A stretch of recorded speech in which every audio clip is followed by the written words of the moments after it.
Welcome to CBS, Cosmic Brothers and Sisters, where we introduce you to your family from across the universe. And where no AI is ever needed, just your favorite tinfoil hat. Go get yours on. I got mine on because today, Emory is telling David all about an aquafarian being. Apparently, there's more than one kind. Let's check it out. Are you ready to get your favorite tinfoil hat on? Let's go. I got mine on. Let's go.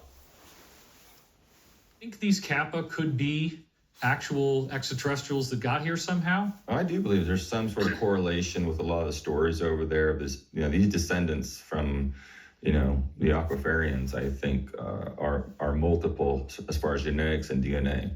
Just like we have a lot of different types of humans here, and over millions and millions of years, we have spread across the universe. The same thing has happened with the aquafarian people. And they do come in these different forms, like I talked about. So in your projects, then, the term aquafarian would be an umbrella term that could refer to many different types? Exactly, yes. It's a multi-race under the phenotype of a water being. Did you see any that had a cup in the top of their head like the Kappa?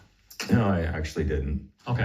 I've not seen that at all, but they somehow are able to breathe air and also breathe the oxygen in the water. And some do have gills like you would see in the movies on their backs and necks. Okay. And they're multiphasic where they can, walk out of water and breathe the air through their mouth. And we've operated on some of these, and they have air bladders and they have different types of lungs. Very interesting to see, 4 sets of lungs in a being. That can, filter it just like you would see in the sharks and the gills of many modern day fish that we have here on the planet. Now, you had said that some of these beings actually have a head that's like a dolphin? Yes, just to really be more specific, if you can see a dolphin with 2 arms and 2 legs and standing upright and very, very cylindrical body, which stands out, not that big fin on the back though. And they do have these little webbed type feet, but they have arms, and the arms have 2 different phalanges, 2 fingers on there. And the face does not have a snout like a bottle-nosed dolphin or anything like that, but they have a very large mouth. And it does come out just a little bit of a snout, but not like you would see in our modern day dolphins and porpoises. But the mouth goes all the way to the sides of the thing. Yeah. A little disturbing to see, perhaps. Yeah, it's a little, but they don't ever open that mouth. You never see that mouth. And they have lips like a grouper fish. Yeah. And they're kind of funny looking, actually. No offense, guys. But they do look a kind of comical looking, like you'd see a cartoon character. And they only communicate through telepathic waves and through frequency. And you can hear those sounds, the same sounds you hear with the whales that you probably hear in your meditation CDs. Now, with the dolphin, the eyes are kind of way on the sides of the head. So Yes. how do the eyes place on these faces? Yeah, so imagine a very round, bulbous head like a light bulb.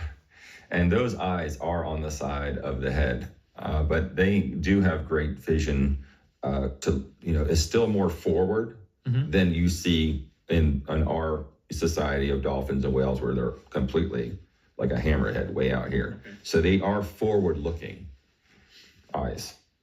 Do they have any ears? Just the slits, the holes, yeah. But no ear lobes or anything like that. They have very small fins on their back, not like the big fins you would see on a dolphin or a shark today. Maybe only 3 to 4 inches of these little fins that go down their back. Maybe 5 or 6 of them in the middle of the back only. Now, you mentioned that their whole body is like a big cylinder. It is very cylindrical. Do they have just stubby little legs at the bottom? They have very stubby legs with these big fat feet. And they do have phalanges they have like toes on their feet, and they're webbed, and they have this webbing on the sides of their body like the other aquafarians, which I think is an aquafarian trait, to have this very thin all the way down their arms and their body. And sometimes you actually see it on the heads of different ones, like the manatee ones. And there is something there like that cuttlefish fin that goes all the way down to their feet. Now, as far as the arms go, obviously a typical dolphin just has flippers, but yet when we actually look at the skeleton inside the flipper, it actually looks like a hand. It is, and they do have a humerus, and they have the same bones we do. And instead of you guys seeing like a skeleton of a whale where you guys see just that, their hand, I mean, you can see this. Even whales, if you look at their stuff, even their back, they have little leg bones inside their body that somehow over millions of years have like receded into that. But these are... Wow, amazing.